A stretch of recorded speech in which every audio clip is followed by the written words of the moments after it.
Hello, Packers fans. Welcome into PackersNews.com. I'm Kassidy Hill, joined by Pete Dougherty here from Lambeau Field. And Pete, what will now be the last time of the season? It was going to be the last time of the season, no matter what. The Packers season comes to a very quick halt after a 20-16 loss to the Detroit Lions. Second time this season, the Detroit Lions have gotten the best of the Packers. Lions came into this game already knowing before kickoff that they had no chance at the playoffs thanks to the Seattle Seahawks winning. Didn't seem to care. If anything, seemed like they were playing for a little something more, knowing that they could ruin the Packers season, and Packers did nothing to help themselves. Yeah, and you know what? If I were Dan Campbell going into this, I would have been saying, look, things did not turn out today, but the next season starts tonight. Mm-hmm. The winning the NFC North starts tonight. We beat these guys. We send them a big message. And I don't know if he said that, anything to that effect or not, but they played, they're a tough team. They're really competitive. I mean, there's a lot to like there, and they played well enough to win. As we said, second time this season, the Detroit Lions have gotten the best of the Green Bay Packers. This could be the last time we saw a lot of guys in Packers uniforms, at least here especially here at Lambeau. Aaron Rodgers, Randall Cobb walked off the field together, just arm in arm. Randall Cobb said afterwards he wasn't really thinking too much about the whole retrospective of it all. He was just kind of taking in that moment with his brother. Aaron Rodgers asked several questions afterwards about, could this be your last time? What do you take from it? What will you miss? So on and so forth. It did it feel at all to you like some of these guys were thinking like, oh, this may be my last time, or would you have expected to see a little more oomph from them if that was the case? Well, I'm sure they were giving it their all, but I mean, teams have bad nights. I thought Rodgers summed it up. I mean, they kind of played. Maybe it was Lafleur. They played tonight like they did for most of the season. It just wasn't quite there. They didn't play tonight like they had the past 4 weeks. But yeah, is Randall Cobb back? Is Bakhtiari back? Is Tunyon, Lazard, Amos. yeah, Amos is another one. Mercedes Lewis. I mean, I can't imagine. I find it really hard to believe Cobb would be back. For instance, I just can't imagine. Bakhtiari is it's very shaky that which way that goes because of the knee issues. Um, and then the question that's going to dominate everything until the decision is made is whether the quarterback is back next year. And um, I still find it. I asked him, could you walk away from all that money? Because he's going to make $59 million next year. It's guaranteed. All he has to do is show up. Um, and he said he could. He's made a lot of money. But that's just so much money. I'm not convinced any of us could walk away from that. That is a ridiculous amount of money. So I don't know. I still think that he'll want to play next year. But if the team is ready to move on, then the question is, would he give the okay to a trade, or would he retire, or would he force himself on them? I didn't get the vibe that he would force himself on them. It didn't sound like it, but you know, you never know how things are going to go once the depression of losing fades, which will be quickly, and then you start thinking business and your life going forward. He did say tonight he wouldn't hold them hostage.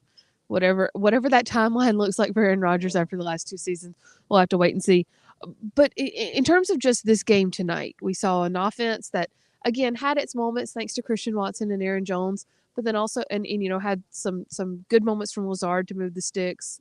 Lazard scored the only offensive touchdown for this Packers team tonight, but also just fumbled one too many times, shot themselves in the foot. This is now twice now this season against the Detroit Lions that they've been in goal to go situations and haven't been able to come away with the touchdown that they needed. And then on defense, Pete, just we did not see the aggressiveness that we have the past few weeks. Some of that is Jared Goff. He hasn't thrown an interception since the Week 9 game versus the Green Bay Packers. But there was just a complete lack of aggressiveness, it seemed like, compared to how this team has been playing. Um, was that the biggest issue from your perspective? And we'll get to the penalties too. I It was an issue, but not. I don't think it was the biggest one because in the end, what did they give up? 20 points. Yeah. I think the offense had a bad night, and the quarterback it was a blah night, and he's had a lot of blah nights this season. And I wonder if some of the red zone issues, of course, there are chemistry issues with when you're breaking in new receivers. Those things take time. That's true. Even if it's a truth that you don't like, it's still there's truth to that. But he's not the play. He doesn't stretch plays like he used to, where he'd drift and hold the ball and drift and then zip it aside. It's just those plays aren't there anymore, and so he's a different quarterback than he was a couple of years ago, last year. Last year, even yes, there were still some defensive penalties though that just kind of killed the team. You saw Quay Walker get ejected for the second time this season for an unsportsmanlike call. He pushed an athletic trainer who was pulling Quay Walker out of the way to get to DeAndre Swift, who Quay Walker played with at Georgia. All of that to say, you don't push someone, especially after this week with DeMar Hamlin. You never push someone that's not in a helmet. You don't push someone in a helmet either, but you never push someone not in a helmet. I mean, this is the second time now this has happened with Quay Walker this season, Pete. Is that just an immaturity thing? Is that something you can work your way out of, or is that part of going to be who he is and the risk you take putting him on the field? I don't know. That's a good question. I never would have guessed or sensed that kind of volatility. You don't get that out of him at all. But and he doesn't play like he's on the edge all the time, and he's not a super physical player or anything. So I don't know what's going on there, but it's to have that happen twice is that's a big red flag, and that took that gave him a short field goal. That was a big 15 yards. And then another play with Rasul Douglas, pushing a guy when he was trying to move. Actually, Quay Walker was the touchdown. Rasul Douglas was yes. Quay Walker set up the touchdown. Rasul Douglas set up a short field goal to end the half. That was mind-boggling too, because Yes. I mean, I get they call timeout, but what's he going down the line of scrimmage and slapping that ball for? Did you talk to him? Yes, I did. He said he never is going to give a kicker a free kick, especially in Lambeau in January, and that the Packers had called a timeout and the Lions were still lining up to kick it, and that was essentially going to be his warm-up kick, and he wasn't going to let him kick it. So he went to move the ball out of the way. That's not what he got the flag for. He got the flag because that started everything. Yes, that instigated everything. He got the flag because a guy. This is how Rasul Douglas said it. A guy pushed him. He pushed back. The official said, we always see the second guy. So take that for what it is. That is what happened. Now, I didn't see did he push back or did he kind of take a swing at him? He said he pushed back. I didn't see it. TV is who told me. I originally thought he got the flag for touching the ball. TV is who told me that it was for a push. Or Twitter is who told me it was for a push. Some of Twitter said a swing. Some said a push. Rasul called it a push. Until I see the replay, I'm going to call it a push. And he definitely got pushed in the back, but it's just you can't do that. Yeah. It was a 48-yard field goal on a night where kicking a 48-yard field goal it's not close to a gimme. So you can't do it. That gave him an easy 3 points instead of a tough 3. Yeah, exactly. A couple other questions coming in here from fans watching. Excuse me. Antoine says, get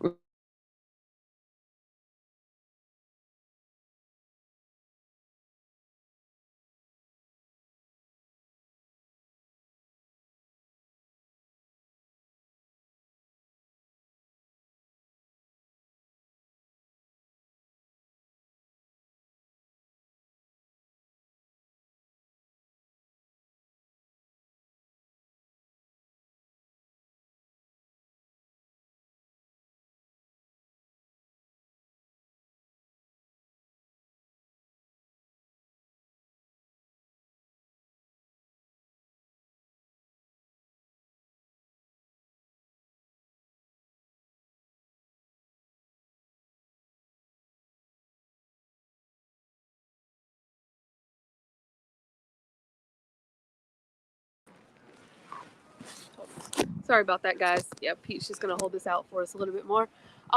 Cold draining our battery out here tonight. There we go. I'll take it, Pete. There we go.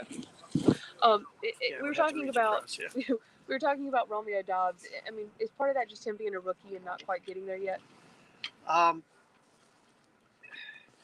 Yeah, he looked like a rookie tonight, but I still think he's a really talented guy, and he's a guy who can be a pretty good player next year. I still think they have something going with him and Watson and Dillon and Aaron Jones, assuming that Jones is back. I think they got a really good base for an offense there, and it'll be a lot better next year than this year. Although if there's a new quarterback, then that's a whole different thing. So, but they have a lot more talent there than we knew for sure going into this season. Watson is a player.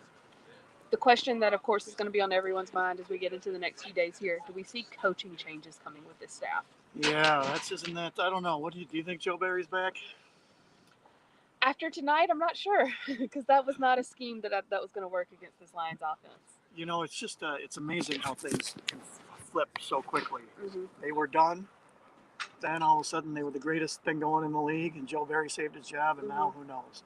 Um, I'm not sure with him either. David Bakhtiari, really, I don't know what's going to happen there. I think that's probably the medical decision is really huge there. If they, how big a risk is it? Do they think for bringing him back? How much will he miss? Is he going to get hurt again next year? What are the odds of that? Will he need surgery again? All those things. He's going to miss games. Joe Barry. If I had to bet, just I reserve the right to change my mind 15 minutes from now. But if I had to bet, LaFleur does not strike me as a guy who's eager to make changes on the staff, and I think he probably would have enough evidence that he would still stick with Barry. I'm not sure he should. I probably would lean towards that he shouldn't, but my guess is he will. What about some of these assistant guys? I mean, do you see Jerry Gray coming back? Do you see Vrabel coming back? I mean, those are the kind of the changes that become scapegoats after a season like this. They do, and that's a good question. Those things all have to do with staff chemistry things and what's going on behind the scenes that we might not necessarily know about. So it's really hard to make any guesses there.